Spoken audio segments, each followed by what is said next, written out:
Alright, so before we get started, I want to show off this amazing shirt. Look at this. You've got Lori and Tommy Doyle in proper outfits. Michael looks awesome in this. I just love this shirt.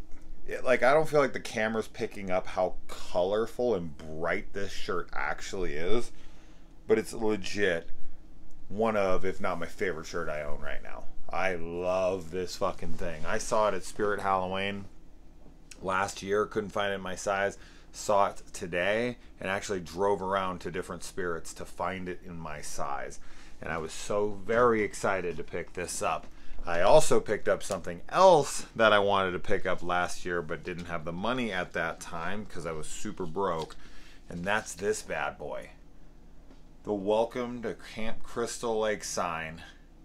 This thing is legit wood. This ain't no plastic thing. Like, this is like seriously like good hard wood. The only thing I don't like is that it says Friday the 13th right there. If I could just paint over that or something, get rid of that, I'd like it a lot more. But man, is this not badass? I love this. So I'm gonna put this up.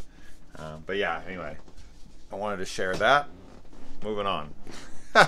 So as you guys know, about a week or two ago, I got a letter in the mail from a guy named Sean Homyak, and he requested that I do a review of Slaughterhouse, which I did for months. Did I do it? Yeah, I did it for Slasher Sunday, like 3 weeks ago. Jesus, it's been that long? Fuck. But he also requested Orca, the killer whale. So it's about damn time that I get to Orca, the killer whale. I actually have a poster of this framed. I should have grabbed that for the video, but it's too late now. Anyway, so Orca, which is Bo Derek's first film, and it has Richard Harris in it, who we know as Dumbledore from the first two Harry Potter movies before he unfortunately passed away and could not play that role any longer.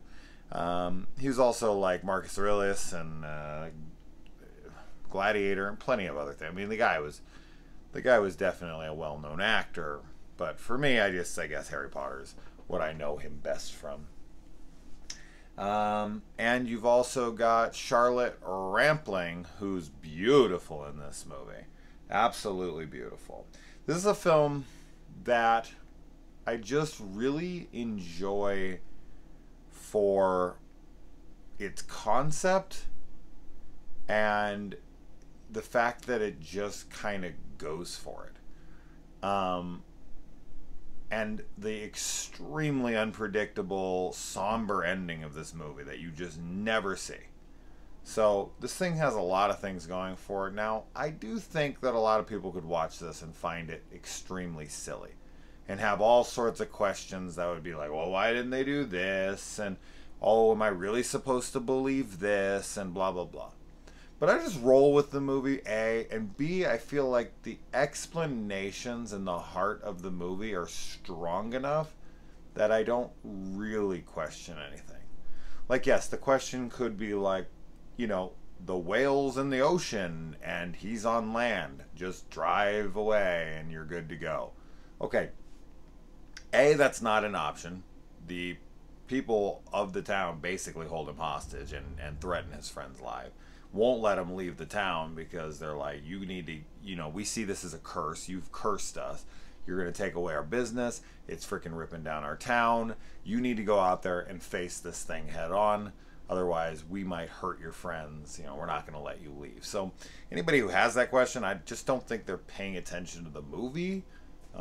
And plus, he just, you know, and then they also give Captain Nolan, we'll call him Chris. No, we won't call him Chris. But so you got Nolan, and he has empathy for this whale. He feels legitimately horrible. Like, this was just a job to him. He fucked it up. He botched the operation. He meant to shoot the male, missed it, hit the female, and killed her and his unborn child. And he empathizes because his wife and his unborn child were killed. coincidentally. Now that might be something that people are like, oh come on, how coincidental can you get? But fuck it, man, it's poetic, right? So that's okay with me. If I can look past, multiple coincidences and plenty of the stuff that I watch, Jesus, even Dead to Me season 2, which I just finished like last week, which I really loved, had about, I don't know, 50 coincidences that were all just so convenient. And I was like, I don't care. I'm loving the performances. I'm loving the story. I'm loving all this stuff. Fuck it. I'm going with it. And I think that's what it is. I think kind of like Steven Spielberg had said, and I've mentioned this a few times, but I have to bring up Jaws, so it's apt, I feel, here more than ever. When someone was telling him that, like, hey, when you shoot an oxygen tank, it does not blow up like you have in the movie. And he's like, essentially paraphrasing, of course, but essentially along the lines of, I'll have the audience in my, in like the palm of my hand, or I'll, their full trust or whatever, so much so that they won't care. At that point, I've already gained their full attention and respect to the point where I could pretty much do mostly anything and they'll go along with it. As long as your storytelling's strong enough, as long as your emotional connection is strong enough, then you can sell a lot more than other films can when they don't have those things going for them.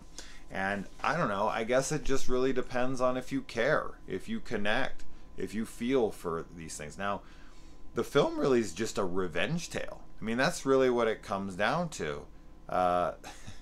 Of course, my brain immediately went to a pun with a revenge tale, since Orca, tail, whatever. But seriously, that's really what this is. And I don't know.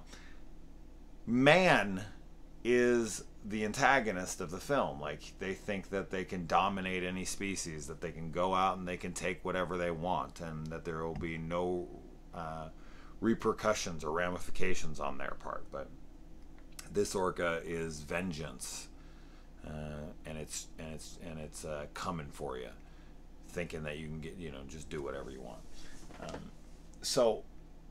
But then they make Nolan this very sympathetic character. Like, he's arrogant, yes, at times. He's dense and naive and seemingly uncaring at times, but it's more of just cockiness, I feel. And got Charlotte Rampling's character in here, who's like this whale expert. Her character is a little rocky for me, just because the people who should not be on Nolan's side in this movie, they kind of give him a little bit of shit, but then totally risk their lives and even flirt and possibly even have sex with him in a relationship. I don't know. And she even refers to him as like sexy in this movie, appealing. Which is fine, but it's like, you warned him that you might kill one of these things, and now you killed a mother and the baby, and now you're going to have to kill the father in order to stop all the mayhem that you created from not listening to her in the first place. And then she's still flirtatious with him, and basically, from what I could tell, has serious feelings for him by the end of this movie. So, I mean, I'm not saying that's impossible. I know people fall in love with all sorts of random, like, people are like, oh my god, I hated my husband when I met him. I hated my wife when I met them. Like, they were the worst. I couldn't stand them. Everything they did was so fucking annoying to me. But look, we're together and we're happy now. I mean, things can change, or, somebody can surprise you. And she is kind of hard on him until he has this almost epiphany where he's out, or maybe a confession where he's down by the water, and he really kind of gives her the heart-to-heart about, how he sees himself as the issue and the problem, and, and he really feels horrible about that. Like, that's a really good scene. That's a really good scene, and that's where she kind of comes around on him. At that point, she's kind of pissed off and very distant and wants nothing to do with him. But because he has humility, and because he genuinely seems sorry and full of regret within this, and also we find out very sympathetic, empathetic to this creature and what he's done to it.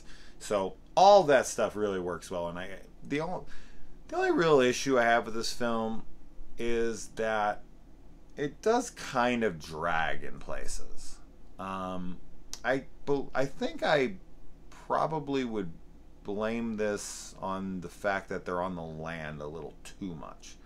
I think that they should have spent more time at sea, more time fighting with the whale, having more of a duel, as opposed to him being on site. Like, I feel like either A, they should have never come back to land, but the land stuff is very important, so I'm not saying that they should have done that. I'm just saying that that would have upped the amount of time out at the sea. So I don't want that. What I would want would just be a shorter amount of time. Like, he would have came back and the guys at the harbor would have been like, oh, hell no, you're not parking your ship here. You've brought the devil with you. And he's like, get the fuck out of here. Let me park my ship. And they're like, absolutely not. And while they're fighting about it, and the chick kind of runs in and tries to defend him, and they kind of have their moments, and he proves himself as sympathetic for what he's done and all of this stuff. And the baby washes up on shore, and the mom and all that.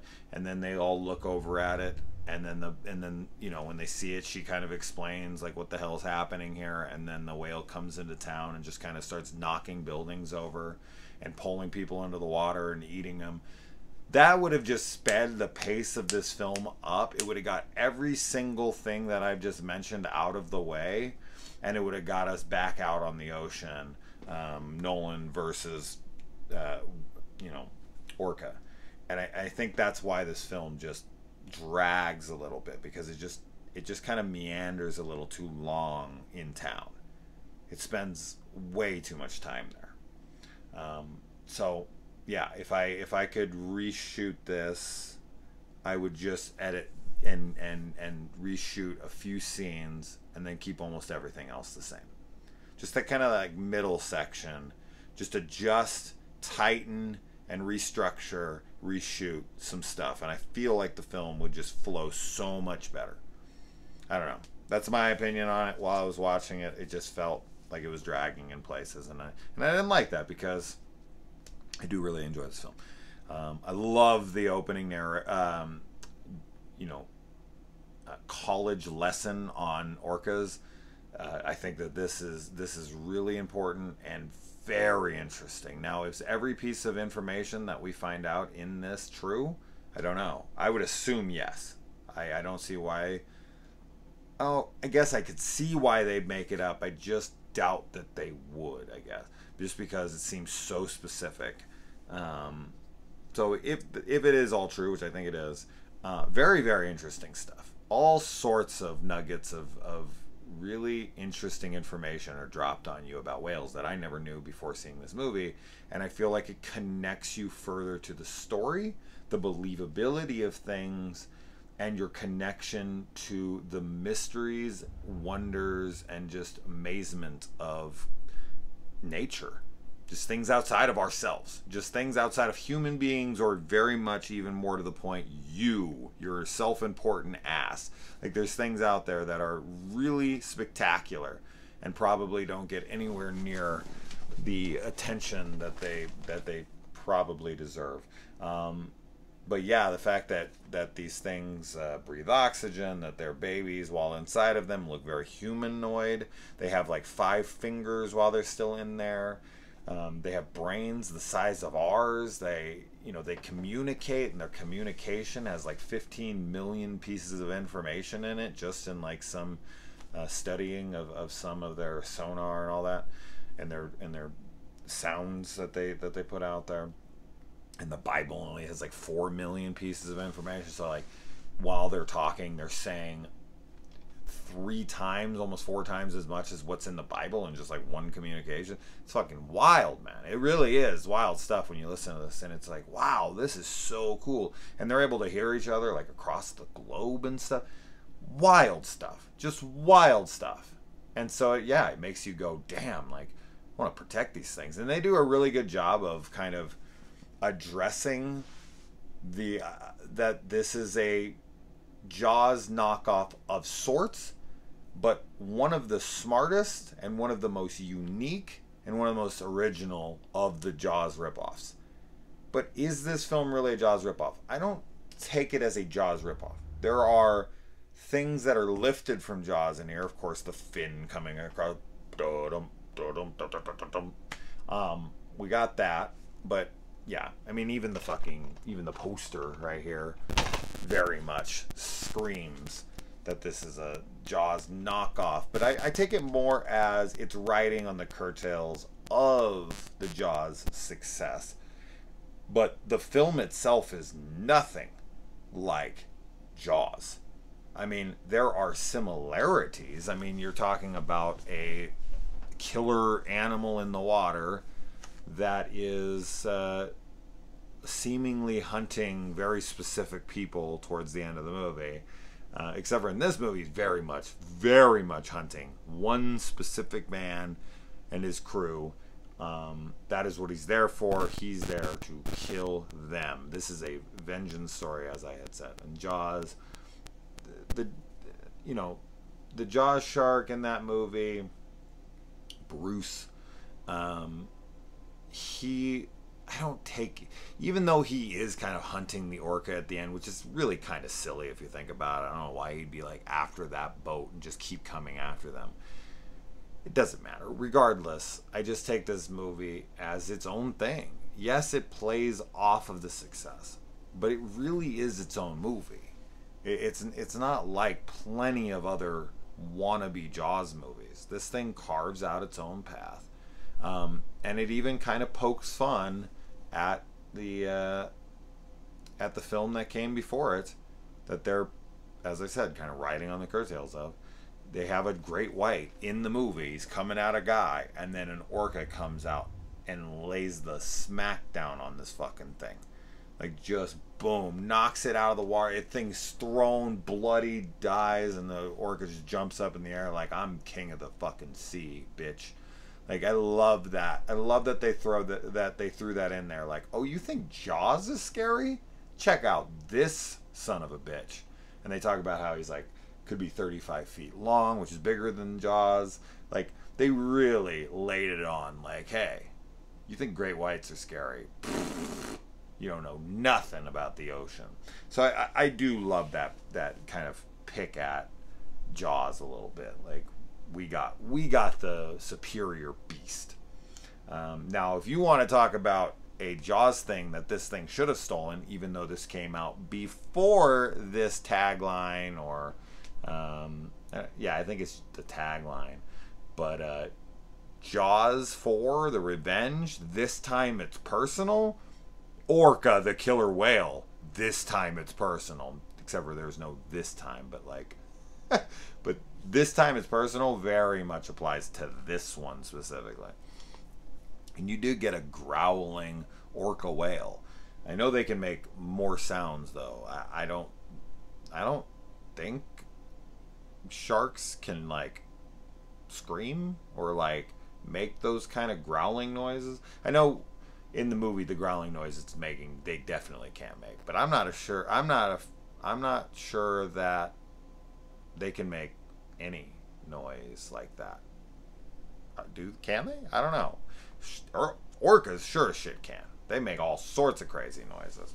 Man, when he kills that mom and the baby falls out of it and the orca screams out in agony or anger, and then the mom screams out in agony, and he just like washes the baby off the ship. Oh my god. That scene is absolutely heartbreaking, and you almost instantaneously are on the orca side. You're like, man is shit, and he does not deserve to survive. I want this guy dead. This is an abomination. Like, how can we do this to the ocean?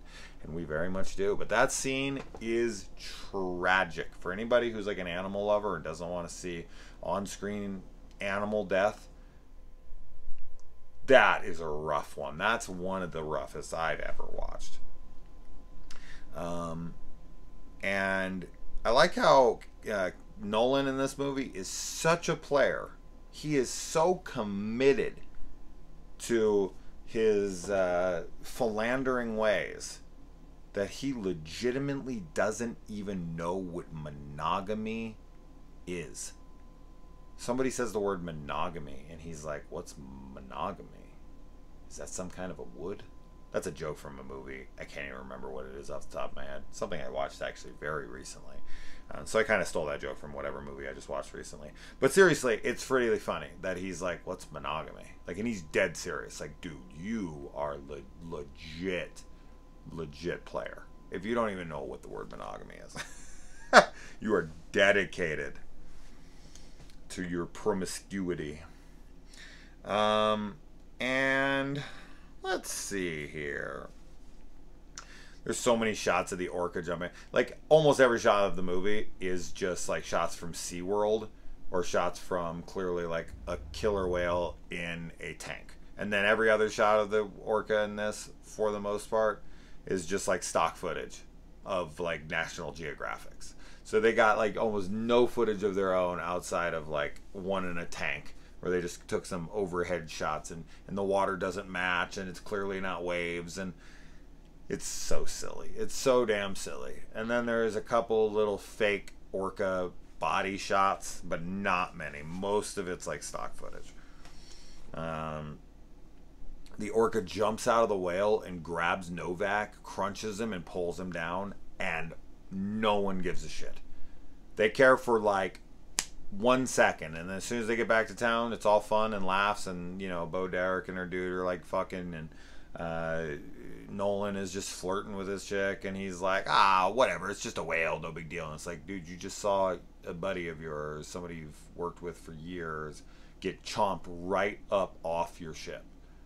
Like, that's serious, and nobody cared. It was wild. But then he bites Bo Derek's foot off, chomps it right at the freaking cast, and just breaks it off. And then he's pissed. So I guess when you're, you know, although at that point I don't think she's a 10 anymore. Anybody get that joke? Okay. That was the next movie she made, by the way. 10. So there you go. But yeah, he really seems to care when he attacks Bo Derek. Then he's pissed and he's going out. And Charlotte Rampling's character here talks him out of going. He's like, fuck it, I'm going. You know, I'm going to listen to these guys.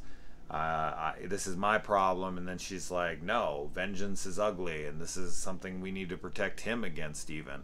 Like, and this kind of also plays to trying to understand her character. She's the animal lover, but at the same time, she sees this whale as almost human, and she's like, you know, it's out for vengeance, and vengeance is ugly, so I don't support either of you killing each other. You know? So I do think that kind of makes sense. Then the whale just comes in and just starts attacking the entire city. He's like surgical with his attacks. He takes out every boat but Nolan's, because he wants him out on the sea. Like, I ain't taking your boat out. I know that's how you get out here, so I got to get you out here, so I'm going to attack everyone else's boats, because he thinks that he would even come out for him. Like, Nolan would even be there, like he would even care, like he'd even, like a whale would even think like that. He's going to go up and, you know, hit the gas lines, and then, you know, just coincidentally a lit, you know, freaking lantern, just a lit one by itself, by the way, is just sitting in a room, no one around. I guess you just leave lanterns lit up on a wall. That was a fire waiting to happen anyway, but regardless, it falls on the ground, breaks, and then the whole dock and everything blow up, because this, as I said, this orca is not only like, you know, brilliant and surgical with his attacks, but he's also a fucking showboat. Like, as soon as he does this and everything's blowing up around him, he's just like freaking celebrating, jumping up and out of the water like, yeah, motherfuckers, I just took your town out. He just keeps jumping back and forth, little showboating son of a bitch. I thought that was pretty damn funny. I like that when Captain Nolan is talking with that dude who runs the harbor. There's like 1,000 people around on this beach, and he just takes his glass bottle and he like chucks it behind him, and it just like breaks on the ground as he's just talking to him, like no big deal. It's like, you realize, like, hundreds of people are going to be walking past there in a minute. Like, you don't care that they might step on that glass, and going to go through their shoe, cut their fucking foot up. Like, really? Like, just pure litter, like, and no one cares. Like, he does it in front of a bunch of people and no one even looks at it. I thought that was insane. I don't even think in this era people would have been that careless with their littering habits, but I could be wrong. And we already talked about all that. Yep. And I guess really just kind of coming around to the end here. There's confirmation that a orca whale, or maybe a few orca whales, took out the Titanic. I mean, that's what I see of this movie. This whale goes and he takes out an iceberg and he sends it towards this ship, and it sinks this fucking ship.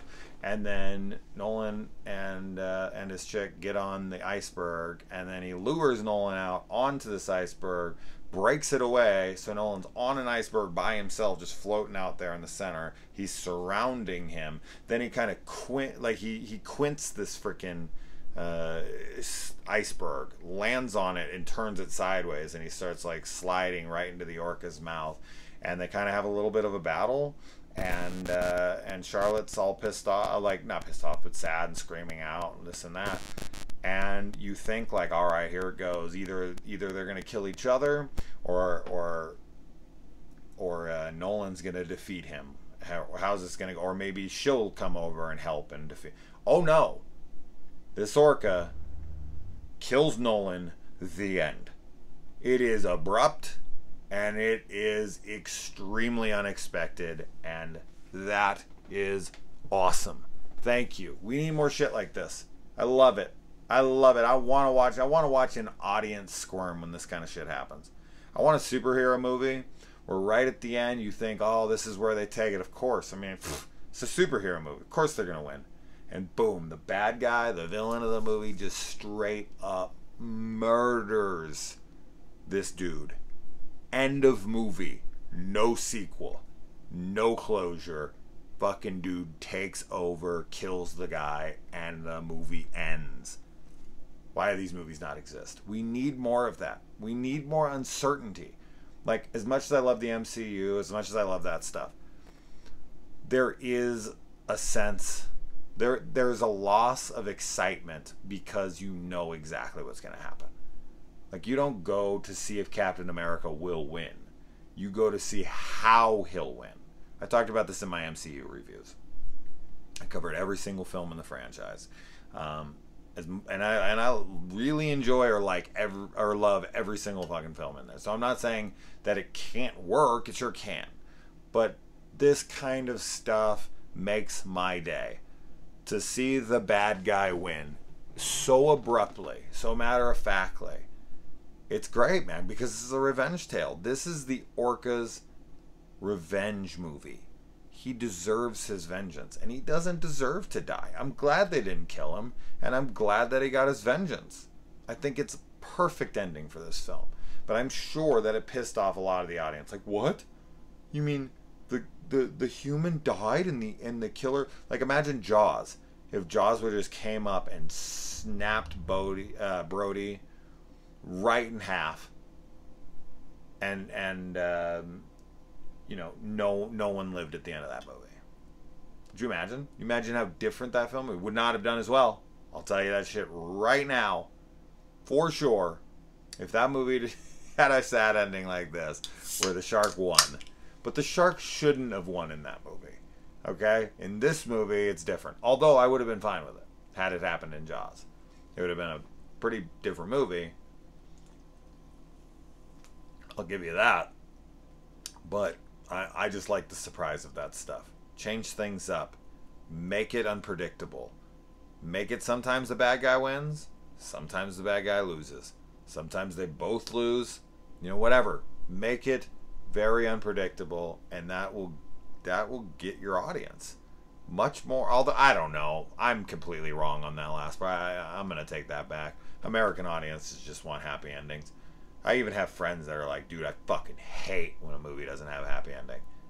And I'm like, you're into horror? Really? How's that possible? How do you like The Thing? How do you like John Carpenter's Halloween? How do you like? There's so many movies. Like, you're a horror fan, but you like happy endings? What? Like, oh, I don't like when the bad guy wins. Really? Bullshit. Bullshit. As a horror fan, you know, almost every fucking horror movie ends with like a somber ending. The killer's always still alive. The killer comes up for one last scare, and you know, we're led to believe that the person we thought was gonna survive doesn't. Like, don't like happy endings. You like fucking horror. Get the fuck out of here. Anyway, so thank you to Sean for this awesome letter that was written on August 8th. So yeah, this took me a little too long to get to. I'm sorry. But fuck, man, I've really... It's not like I've been slacking. It's not like you haven't seen a review on this channel in months or some bullshit. Like, that's not what happened at all. You've seen tons and tons and tons and tons and tons of videos. So I've been really keeping busy. And the majority of them are either like Slasher Sunday, Monster Monday, and then like Patreon stuff. So I have not been slacking, I promise. Sean, thank you so much for the donation. Check in the description below if you'd like your own rambling review from me. Other than that, guys, adios. Good night.